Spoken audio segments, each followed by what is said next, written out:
I have identified the culprit that has been creating all of the issues that you've been dealing with. Hi, welcome to The Edge. I'm Mike Jones, your host, and I am absolutely going to ask that you listen to this PodBlast for the next few moments with the intent to be influenced. I am absolutely promising you that if you have the courage to be present, to be in the moment for the next few minutes, you're going to benefit from this PodBlast. Okay, I got a question for you. Why? Tell me, baby, why would you continue to do that? Now, you are going to start listening to this PodBlast, and you're going to be wondering to yourself, you know what, Mike, what does this have to do with me? Again, I'm going to ask you to keep listening with the intent to be influenced. And during this podcast, to thine own self be true. Because this PodBlast is about to start stepping all on your toes today, baby. Now, the following quote that I want to share with you came from our Discover Leadership Training 365 Powerful Positive Thoughts to Start Your Day book. And you know what? There's one available for you out on our website if you'd like to get a copy. It's an incredibly powerful book. But it reads, if you want to find the culprit that is producing the reality that you are experiencing right now, you need not look far. Yes, you guessed correctly. It's you.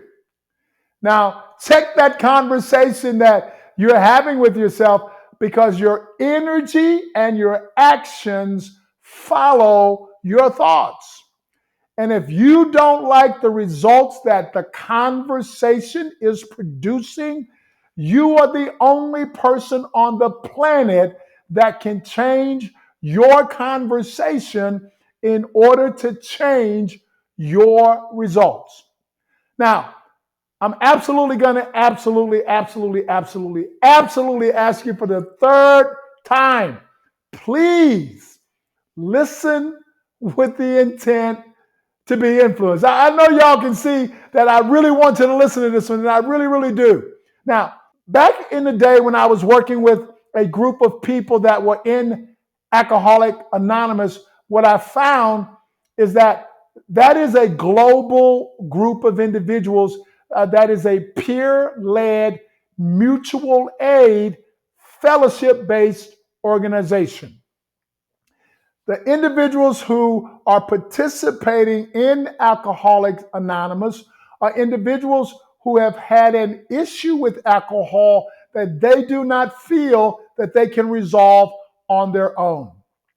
Now, what I have learned is that Alcoholics Anonymous's success rate is only 8 to 12%. And when I heard those numbers, I had to go and do some research because I wanted to know why those numbers were so low.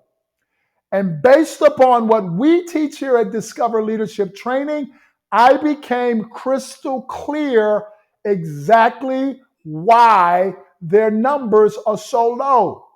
And if there's anybody who gets an opportunity to listen to this from Alcoholics Anonymous, oh my goodness, I really hope that you listen with the intent to be influenced.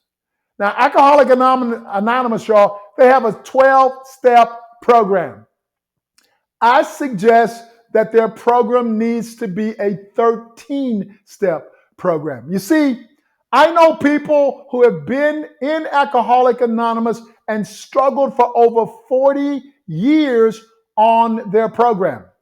Now, I believe that it is because of the conversation that the participants in the program are taught to have with themselves. You have got to become aware of how important that conversation is that you're having with yourself, because it is producing the reality that you are experiencing.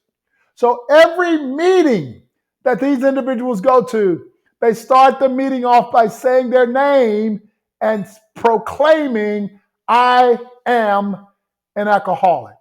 So it would be something like this. Hey, my name is Mike, and I am an alcoholic. So the identity that I just embraced, the affirmation that I just made to you and to myself, is that I am an alcoholic.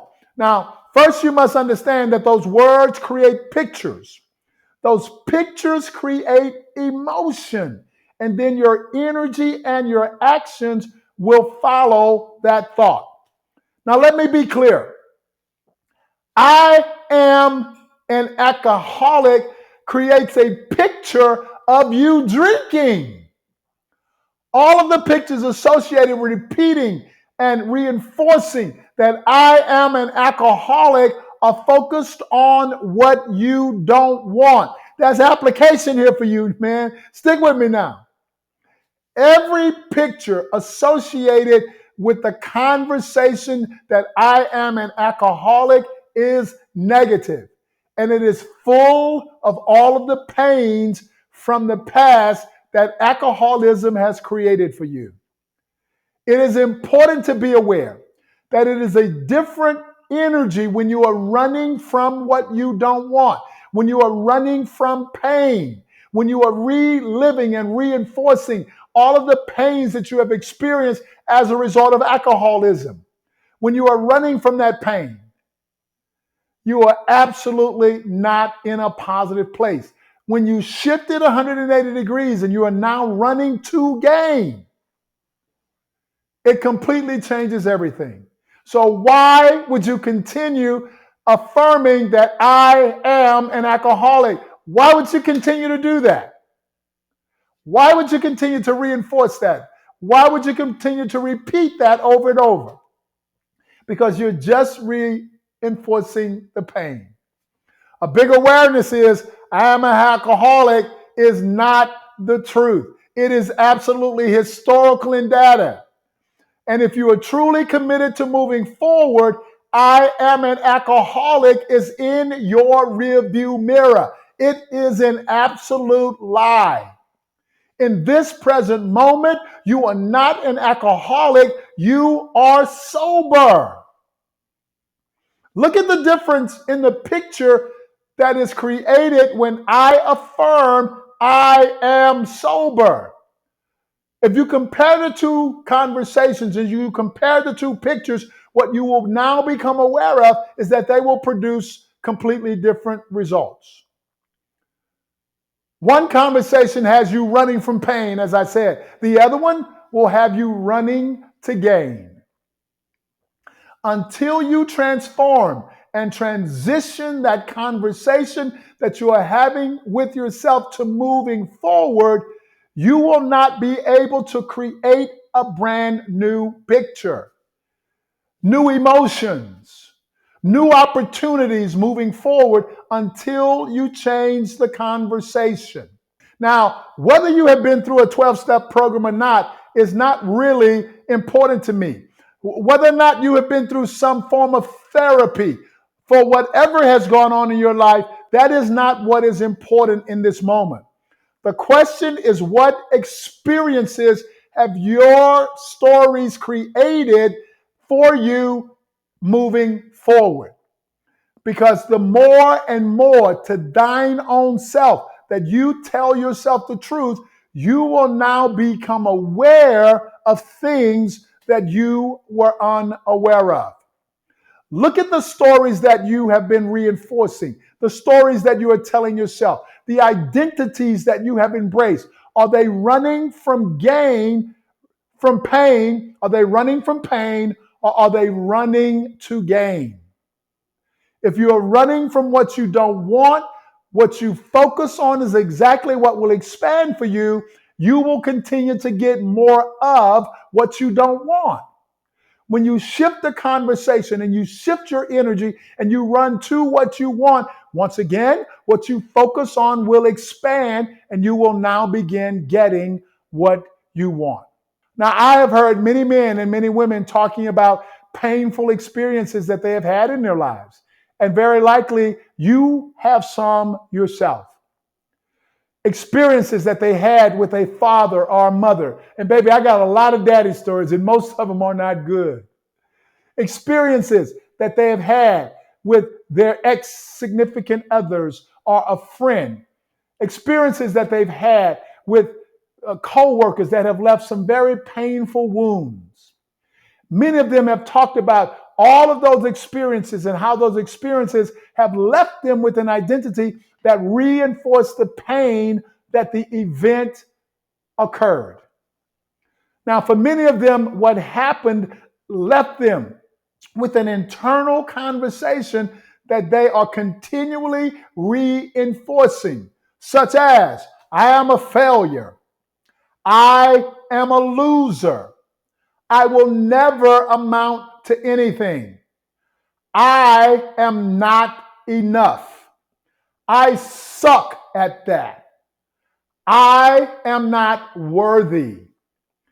Every time you repeat, every time you reinforce and relive that historical conversation based upon the stuff that has happened in your life, you will continue to experience the pain, the disappointment, the anger, the frustration, and the negative pictures associated with those experiences.